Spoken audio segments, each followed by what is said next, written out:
All right, good morning.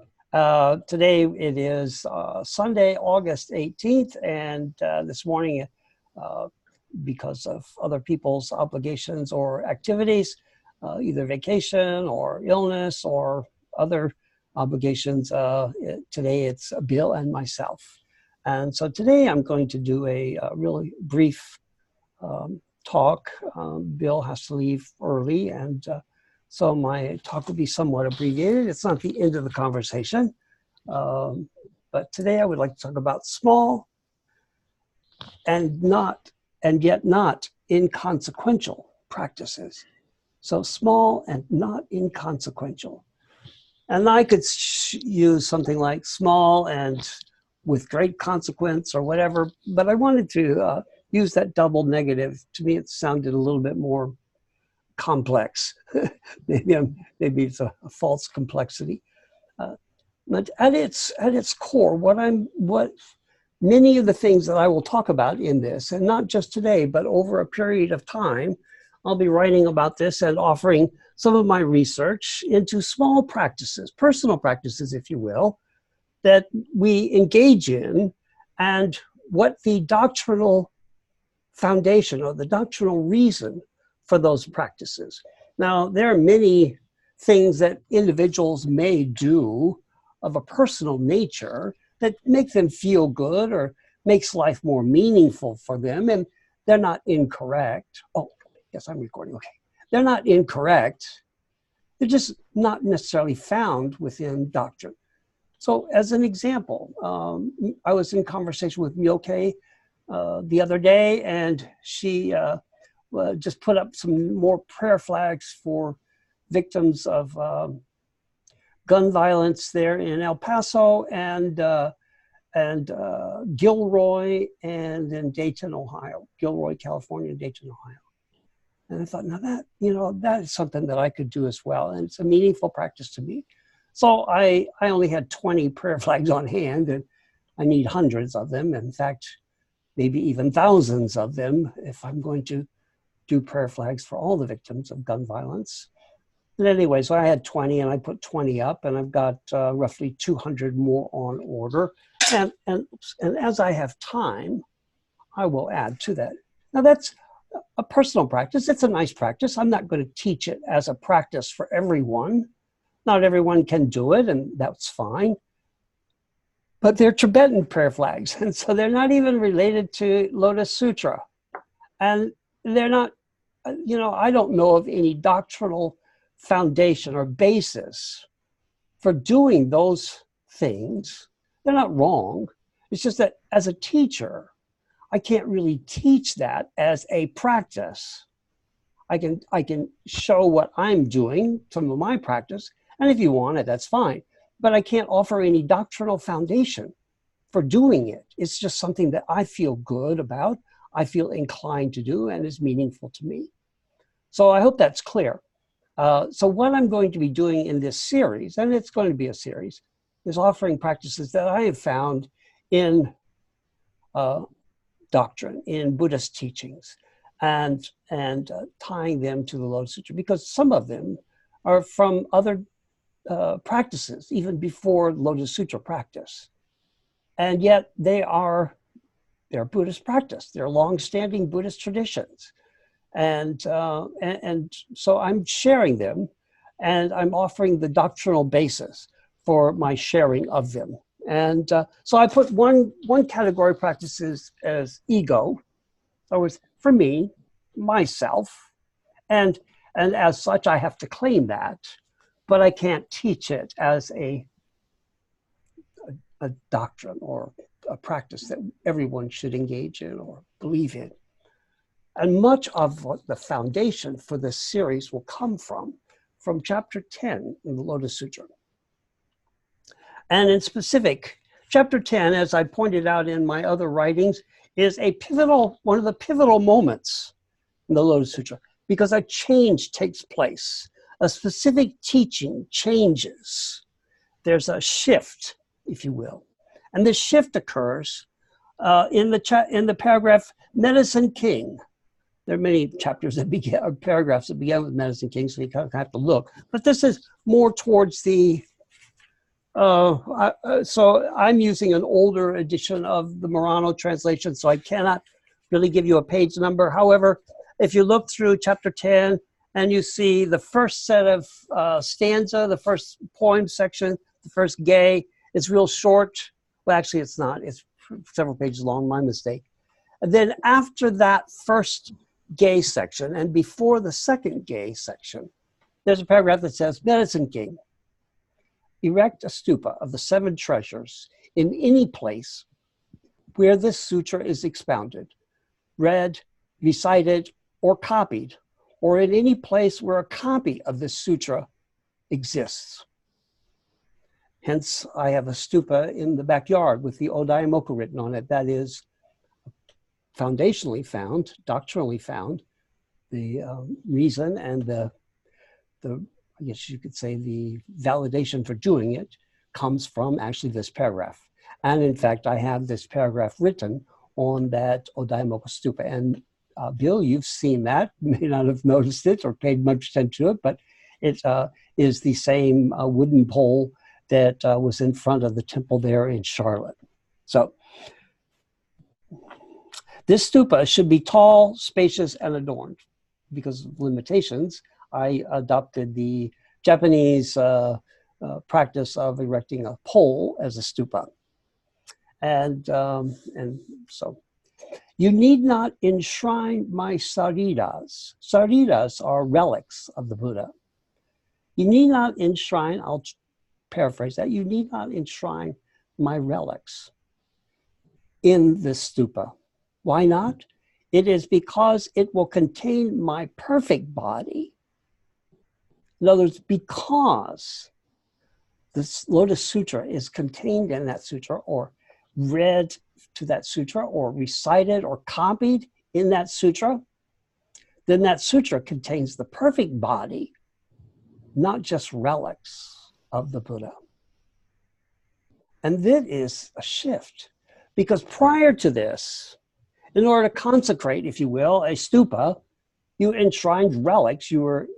That's what stupas were. They were mausoleums.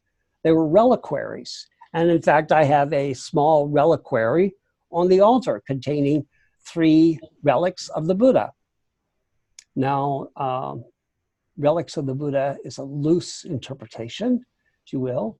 Are they actual pieces of the Buddha's body? No, they're probably some bodhisattva, some esteemed practitioner in the past, which if you've ever been to a Tibetan, so the Jade Buddha, they always have reliquaries, relics of the Buddha, and they're labeled as such as bodhisattva this person, bodhisattva that person. And yet they're still considered relics of the Buddha. And if we think about from the Lotus Sutra perspective, we're all Buddhas. Now that's maybe a stretch of the interpretation to enshrine just any old person's relics in there. I have relics of my parents on the memorial altar over there. But I don't put them on the main altar because they're not relics of the Buddha. So anyway, so there's 3 little pieces of relics of the Buddha on the main altar here. So there's this shift between enshrining the body or the bones or of a Buddha to enshrining the teaching, the Lotus Sutra teaching of the Buddha. Not just any teaching, but the Lotus Sutra teaching. It's an important shift. It's a shift found in the Lotus Sutra. So respect this sutra, continuing on. Offer flowers, incense, necklaces, canopies, banners, streamers, music, and songs of praise to the stupa. And so I have flags. That's banners.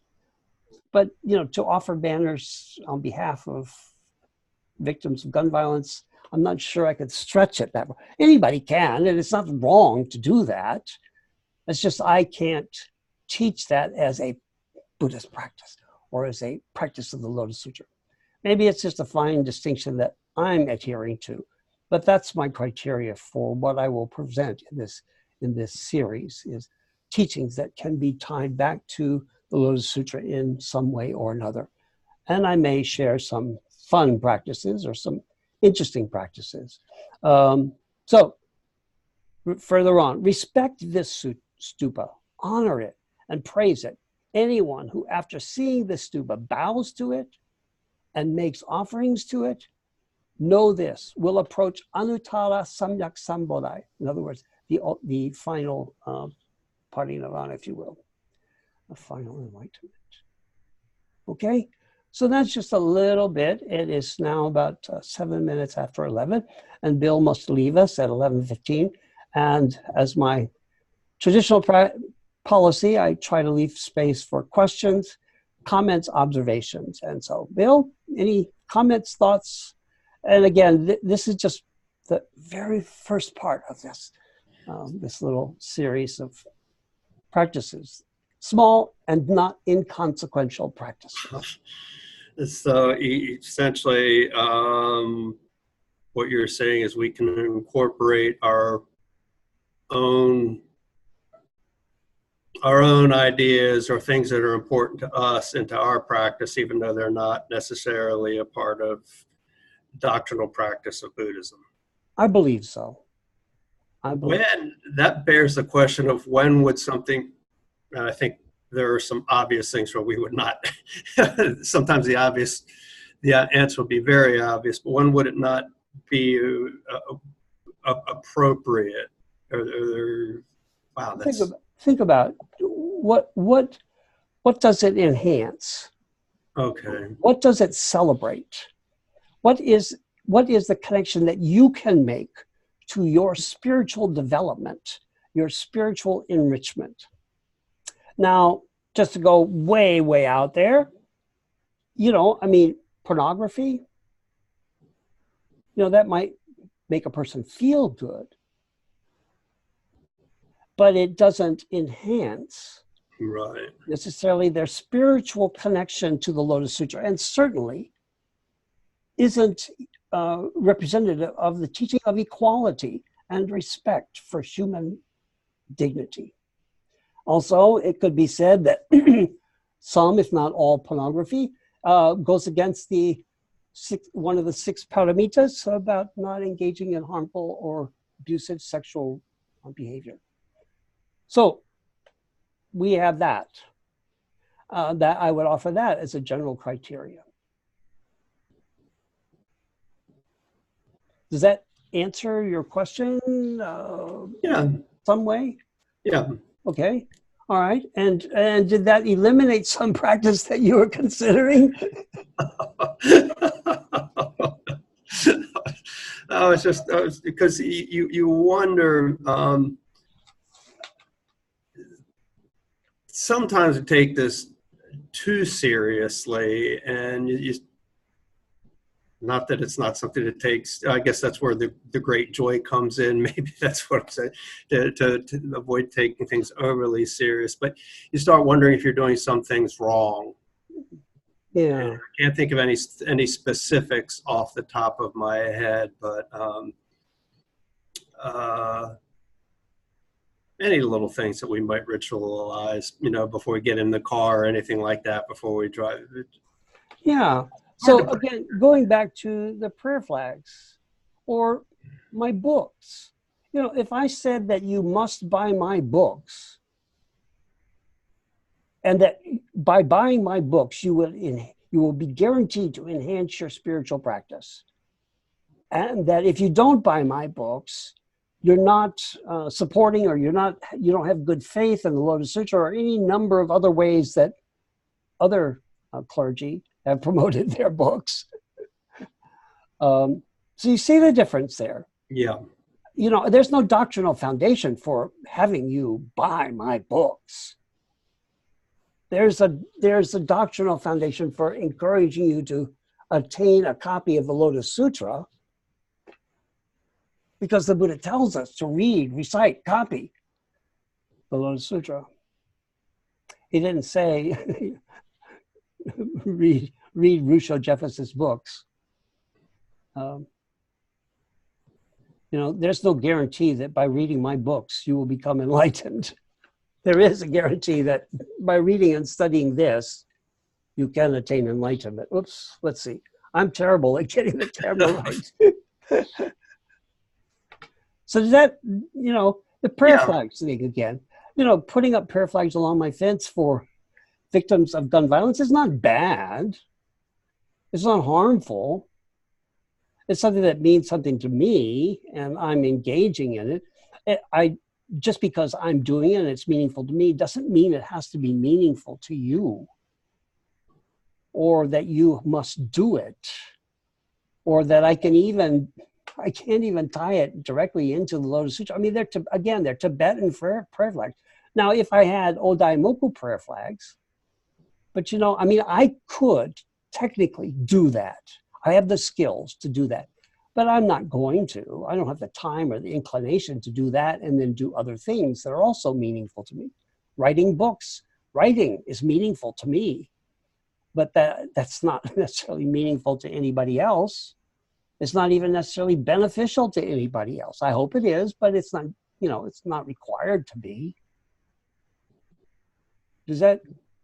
Yeah, it's. I hate to use the phrases that I'm about to use, but I think we've used it in the past with